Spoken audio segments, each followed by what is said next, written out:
নমস্কার বন্ধুরা, আমার ব্লগিং চ্যানেল দিগনগর আড্ডাতে তোমাদের সকলকে স্বাগত জানাই। বন্ধুরা, এটা আমার বাড়ি। আমার বাড়ির পাঁচিলের পাশে একটুখানি ছোট্ট জায়গা আছে। ওইখানটাতে আমি করেছি কি, একটুখানি মাটি ছিল, ওই জায়গাটাতে আমি ইয়ার্কির ছলে কিছুটা হলুদ গাছ আমি পুঁতে দিয়েছিলাম। মানে হলুদ গাছ তো না, অ্যাকচুয়ালি হলুদের ওই ছোট্ট ছোট্ট কোয়াগুলো, ঠিক আছে।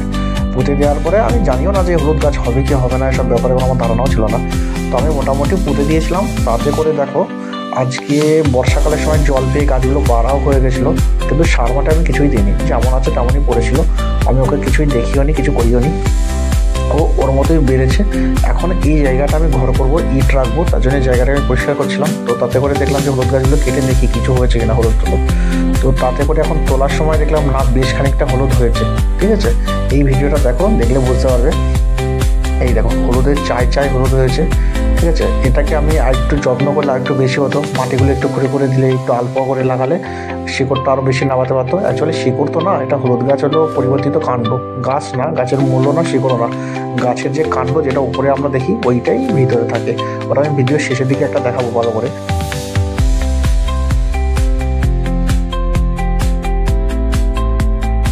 এই হলুদটাই আমরা সরস্বতী পুজোর সময় কাঁচা হলুদ পুরো বাটি বেটে সরষের তেলের সঙ্গে আমরা ব্যবহার করি গায়ের মাটি।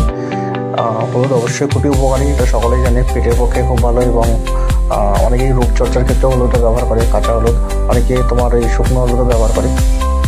তো যাই হোক, হলুদগুলো দেখতেই পাচ্ছ তোমরা, কত সুন্দর হলুদ হয়েছে এবং এত চাইছে হলুদ হয়েছে। এবং এই হলুদ গাছগুলো আমি তুলে তুলে এইখানটাতে রাখছিলাম। আপাতত বস্তার উপরটাতে রাখছি, কিন্তু একটু পরে দেখবো বস্তার উপর ভরে গেছিলো এবং ওখানে রাখার জায়গা ছিল না, শেষে বস্তার ভিতরে রেখেছিলাম।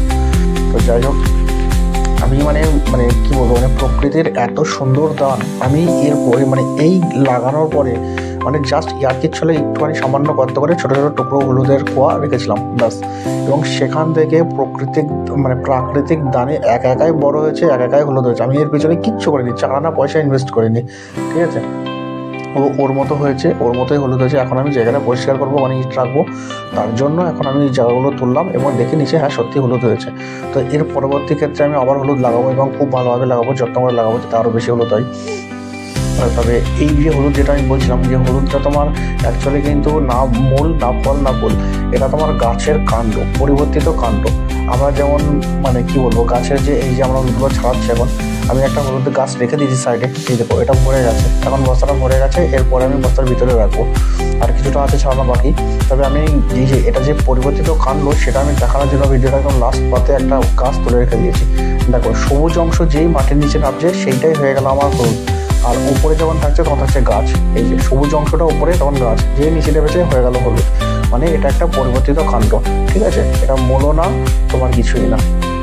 এটা হলো, আমি সবাই বলি যে হলুদ গাছের শিকড়, হলুদটা শিকড় নয়, আসলে পরিবর্তিত কাণ্ড। তার থেকে ভালোভাবে দেখানো যাচ্ছে, বোঝা যাচ্ছে। তো এর পরবর্তী ক্ষেত্রে আমি আরও ভালোভাবে হলুদটা চাষ করবো, চাষ বলতে যার জায়গা রয়েছে সেভাবে।